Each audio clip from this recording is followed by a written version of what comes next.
ಮಾಡೋದು 1 ಕಪ್ ಲೋಟ ತೊಗೊಂಡಿದ್ದೀನಿ ಸಣ್ಣದು, 1.5 ಟೇಬಲ್ ಸ್ಪೂನ್ ಜೀರಿಗೆ, ಖಾರದ ಪುಡಿ, ಕಾಶ್ಮೀರಿ ಲಾಲ್ ಮಿರ್ಚಿ, 1/4 ಸ್ಪೂನ್ ಸಾಸಿವೆ, ಉಪ್ಪು ಖಾರ ನೋಡ್ಕೊಂಡು ನೀವು ಹಾಕ್ಕೊಳ್ಳಿ, ಎಷ್ಟು ಖಾರ ಬೇಕೋ ಅದು ನೋಡಿಕೊಂಡು. ಹಾಗೆ ಇಲ್ಲಿ ಬೆಂಡೆಕಾಯಿ ಎಲ್ಲ ಕ್ಲೀನ್ ಮಾಡಿ ನೋಡಿ ಹೊಟ್ಟೆ ಸೀಳು ಇಟ್ಕೊಂಡಿದ್ದೀನಿ. ಈ ಥರ ಓಪನ್ ಮಾಡಿ ಇಟ್ಕೊಂಡಿದ್ದೀನಿ ನಾನು. ಎಲ್ಲನೂ ಹಾಗೆ ಮಾಡಿಟ್ಟು ಪೌಡ್ರ್ ಮಾಡ್ಕೊಳ್ಳೋದು.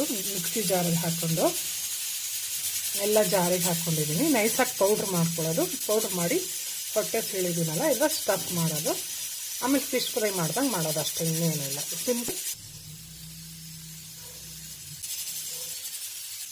ಸ್ಟಫ್ ಮಾಡೋದು ತೋರಿಸ್ತಾ ಇದ್ದೀನಿ ನೋಡಿ.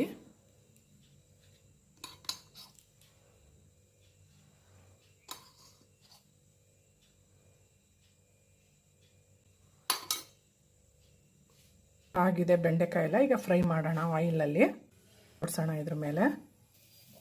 ಓಕೆ, ಎಲ್ಲನೂ ಜೋಡಿಸಿದ್ದೀನಿ. ಈಗ ಆಯಿಲ್ ಹಾಕ್ತಾ ಹೋಗೋದು. ಸ್ವಲ್ಪ ಆಯಿಲ್ ಹಾಕಿ ಫ್ರೈ ಮಾಡೋದು.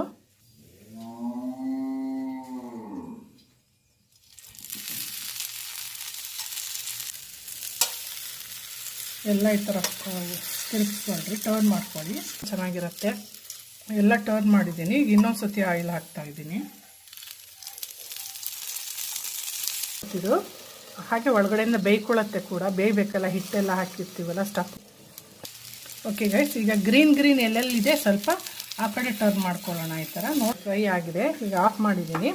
ಇಷ್ಟೇ. ಇದು ಅಷ್ಟು ಅಂತ ದಯವಿಟ್ಟು ಕಮೆಂಟ್ ಬಾಕ್ಸಲ್ಲಿ ತಿಳಿಸಿ. ಇಷ್ಟ ಆದರೆ ಲೈಕ್ ಕೊಡಿ, ಇಷ್ಟ ಆಗಿಲ್ಲ ಅಂದರೆ